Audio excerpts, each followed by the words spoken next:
Welcome back to my channel. ಹೊಸದಾಗಿ channel ನೋಡ್ತಾ ಇದ್ರೆ ಸಬ್ಸ್ಕ್ರೈಬ್ ಮಾಡಿಕೊಂಡು ಸಪೋರ್ಟ್ ಮಾಡಿ. ಸಚ್ಚಿದಾನಂದ ಸಾಯಿನಾಥ್ಗೆ ನಮಸ್ಕಾರ ಮಾಡುತ್ತಾ ಸಾಯಿನಾಥರ ಅನುಗ್ರಹ ಎಲ್ಲರ ಮೇಲೂ ಇರಲಿ ಅಂತ ವಿಡಿಯೋ ಪ್ರಾರಂಭ ಮಾಡ್ತಾ ಇದ್ದೀನಿ.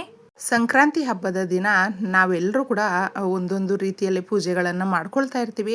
ಯಾವುದೇ ರೀತಿ ನೀವು ನಿಮ್ಮ ಪದ್ಧತಿಗೆ ಅನುಗುಣವಾಗಿ ಮಾಡಿಕೊಂಡ್ರೂ ಕೂಡ ಈ ವರ್ಷದಲ್ಲಿ ನಾವು ಪ್ರಾರಂಭ ಮಾಡುವಂಥ ಈ ದೀಪಾರಾಧನೆ ಬರುವ ವರ್ಷದ ಒಳಗಡೆ ಅಂದರೆ ಬರುವ ಸಂಕ್ರಾಂತಿ ಒಳಗಡೆ ನಮ್ಮ ಗೌರವ ಘನತೆ ಯಶಸ್ಸು ದುಡ್ಡು ಇದನ್ನೆಲ್ಲವೂ ಕೂಡ ಜಾಸ್ತಿ ಮಾಡುವಂಥ ಹಾಗೂ ನಮ್ಮ ಮನೆಯಲ್ಲಿ ಸಂಪತ್ತನ್ನು ಜಾಸ್ತಿ ನಾವು ಪಡ್ಕೊಳ್ಳುವಂಥ ಒಂದು ಅದೃಷ್ಟದ ದೀಪಾರಾಧನೆ ಅಂತಲೇ ಹೇಳಬಹುದು. ಯಾಕಂದರೆ ಈ ದೀಪಾರಾಧನೆ ಅನ್ನುವಂಥದ್ದು ಯಾಕಂದರೆ ಮಕರ ಸಂಕ್ರಾಂತಿ ಈ ದಿನ ನಾವು ಸೂರ್ಯ ಭಗವಾನನ ಆರಾಧನೆ ಕೂಡ ಮಾಡ್ತೀವಿ ಸ್ನೇಹಿತರೆ. ಈ ದಿನ ನಾವು ಮಾಡುವಂಥ ಸ್ನಾನ ಆಗಿರಬಹುದು, ಮನೆಯಲ್ಲಿ ಹಚ್ಚುವಂಥ ದೀಪ ಆಗಿರಬಹುದು, ತುಂಬ ವಿಶೇಷತೆಯಿಂದ ಕೂಡಿರುತ್ತೆ. ಮಕ್ಕಳಿಂದ ಹಿಡಿದು ದೊಡ್ಡವರ ತನಕ ಮನೆಯಲ್ಲಿ ಸಂಸಾರ ಕುಟುಂಬ ಎಲ್ಲವೂ ನಮಗೆ ಚೆನ್ನಾಗಿರಬೇಕು, ನಾವು ಅಂದುಕೊಂಡಿರುವಂತೆ ಸರಾಗವಾಗಿ ಸಾಗಬೇಕು, ಯಶಸ್ಸನ್ನು ಗಳಿಸಬೇಕು, ಸೊಸೈಟಿಯಲ್ಲಿ ನಮ್ಮದೇ ಆದಂಥ ಗೌರವ ಘನತೆ ಯಶಸ್ಸನ್ನು ಪಡ್ಕೊಳ್ಬೇಕು ಅನ್ನುವಂಥವರು ಸಾಕಷ್ಟು ಜನ ಇರ್ತಾರೆ.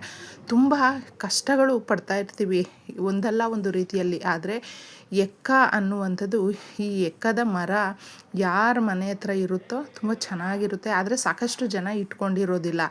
ಎರಡೂ ರೀತಿಯಲ್ಲಿ ಇರುತ್ತೆ. ಎಕ್ಕದ ಹೂವು ಪ್ರತಿ ಸಾರಿ ನಾವು ಗಣಪತಿಗೆ ಅರ್ಪಿಸೋದ್ರಿಂದ ನಮ್ಮ ಕೆಲಸಗಳು ಏನಿರುತ್ತೆ ನೋಡಿ, ಆ ಕೆಲಸಗಳು ನಿರ್ವಿಘ್ನವಾಗಿ ನೆರವೇರುವಂತೆ ಆಗುತ್ತೆ.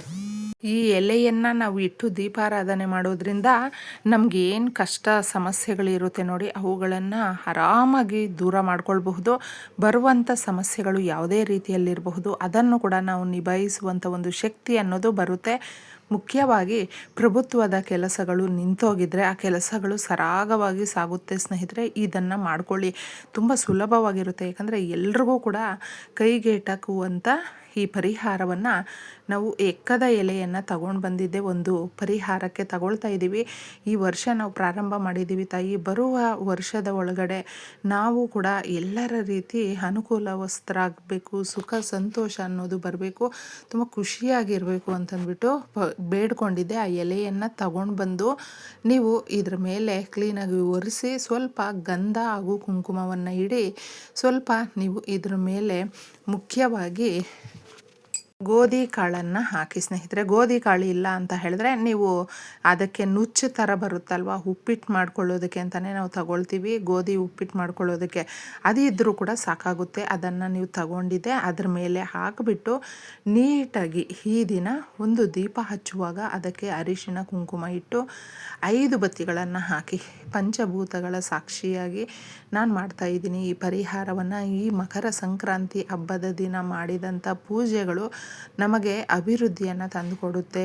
ಗೌರ್ಮೆಂಟ್ ಕೆಲಸಕ್ಕಾಗಿ ಪ್ರಯತ್ನ ಪಡ್ತಾ ಇದ್ದರೆ ಸಿಗುತ್ತೆ, ಹಾಗೂ ನಿಮ್ಮ ಇಷ್ಟದ ಕೆಲಸಕ್ಕಾಗಿ ಪ್ರಯತ್ನ ಪಡ್ತಾ ಇದ್ದರೆ ಮಕ್ಕಳಾಗ್ತಾ ಇಲ್ಲ ದಂಪತಿಗಳಿಗೆ ಅನ್ನುವಂಥವರು ಪ್ರಯತ್ನ ಪಟ್ಟರೆ ಮುಖ್ಯವಾಗಿ ಮಕ್ಕಳಾಗ್ತಾರೆ. ಹಾಗೂ ಸೊಸೈಟಿಯಲ್ಲಿ ತುಂಬ ಧೈರ್ಯ ಅನ್ನೋದು ಬರುತ್ತೆ. ನಾವು ಬದುಕೋದಕ್ಕೆ ಒಂದು ಆತ್ಮಸ್ಥೈರ್ಯ ಅನ್ನೋದು ಬೇಕಲ್ವ, ತಪ್ಪದೆ ಸಿಗುತ್ತೆ. ಇದನ್ನು ನೀವು ಮಿಸ್ ಮಾಡ್ಕೊಳ್ಳೋದಕ್ಕೆ ಹೋಗಬೇಡಿ. ಯಾಕಂದರೆ ಎಷ್ಟೇ ಪೂಜೆ ಪರಿಹಾರ ನಾವು ಮಾಡಿಕೊಂಡ್ರು ಹಾಗೂ ಯಾವುದೇ ರೀತಿಯಾದಂಥ ಕೆಲಸ ಕಾರ್ಯಗಳನ್ನು ಮಾಡ್ತಾ ಇದ್ದರೂ ಕೂಡ ಈ ರೀತಿಯ ದೀಪಾರಾಧನೆ ಮುಂದೆ ನಿಜವಾಗ್ಲೂ ಇದು ತುಂಬಾ ಶಕ್ತಿ ಹೊಂದಿರುವಂಥದ್ದು, ತುಂಬ ಪವರ್ಫುಲ್ ಅಂತ ಹೇಳಬಹುದು.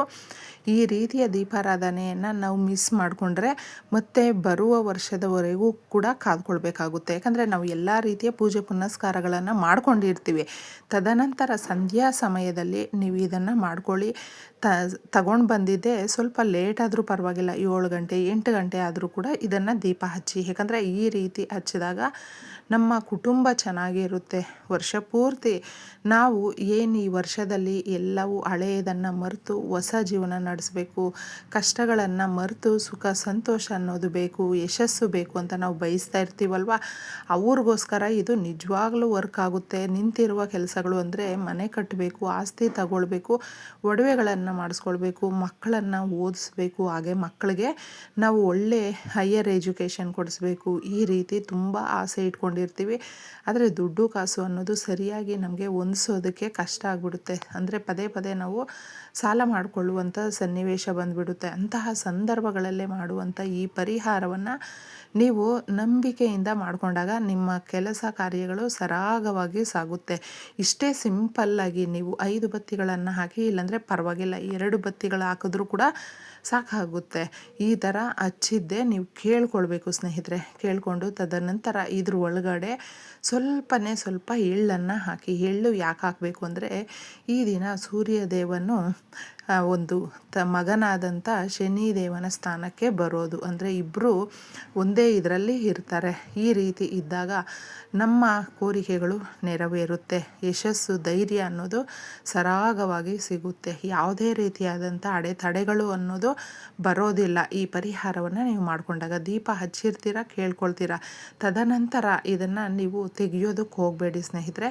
24 ಗಂಟೆಗಳು ನಿಮ್ಮ ಮನೆಯಲ್ಲೇ ಇರಲಿ. ತದನಂತರ ಇದನ್ನು ನೀವು ತೆಗಿಬಹುದು. ತೆಗೆದುಬಿಟ್ಟು ಏನು ಮಾಡಬೇಕು ಅಂದರೆ, ಆ ಗೋಧಿಯನ್ನು ಯಾರಾದರೂ ಮನೆ ಹತ್ರ ಹಸುಗಳನ್ನು ಕರ್ಕೊಂಡು ಬರ್ತಾರಲ್ವ, ಅವ್ರಿಗೆ ಕೊಡಬಹುದು. ಇಲ್ಲ ಅಂತ ಹೇಳಿದ್ರೆ ಅದನ್ನು ಸೀದಾ ತಗೊಂಡೋಗಿದ್ದೆ ನಿಮ್ಮ ಮನೆಯ ಹತ್ತಿರ ಎಲ್ಲಾದರೂ ಇರುವೆಗಳು ಅದು ಇದು ಓಡಾಡ್ತಾ ಇರುತ್ತಲ್ವ, ಪಕ್ಷಿಗಳು, ಅವುಗಳಿಗೂ ಕೂಡ ಇದನ್ನು ಕೊಡೋದು ತುಂಬ ಶ್ರೇಯಸ್ಕರ. ಈ ಥರ ಏನಾದರೂ ನೀವು ಕೊಟ್ಟಾಗ ನೋಡಿ, ನಿಮ್ಮ ಮನೆಯಲ್ಲಿ ನೀವೇನು ಕೇಳಿಕೊಂಡು ದೀಪಾರಾಧನೆ ಮಾಡಿರ್ತೀರ ಅದು ಯಶಸ್ಸು ನಿಮ್ಮ ಮನೆಯ ಮುಂದೆ ನಿಂತಿರುತ್ತೆ. ನಿಮ್ಮ ಕೋರಿಕೆ ಅನ್ನೋದು ಕಣ್ಣು ಮುಂದೆ ಇರುತ್ತೆ. ಹಾಗೂ ನೀವು ಆಸೆ ಪಟ್ಟಂಥ ಜೀವನ ಅನ್ನೋದು ಸರಾಗವಾಗಿ ಸಿಗುತ್ತೆ ಅಂತ ಹೇಳ್ತೀನಿ. ಇಷ್ಟೇ ಸುಲಭವಾಗಿ ಮಾಡ್ಕೊಂಡು ನೋಡಿ, ಎಲ್ರಿಗೂ ಕೂಡ ಒಳ್ಳೆಯದಾಗುತ್ತೆ. ಧನ್ಯವಾದಗಳು.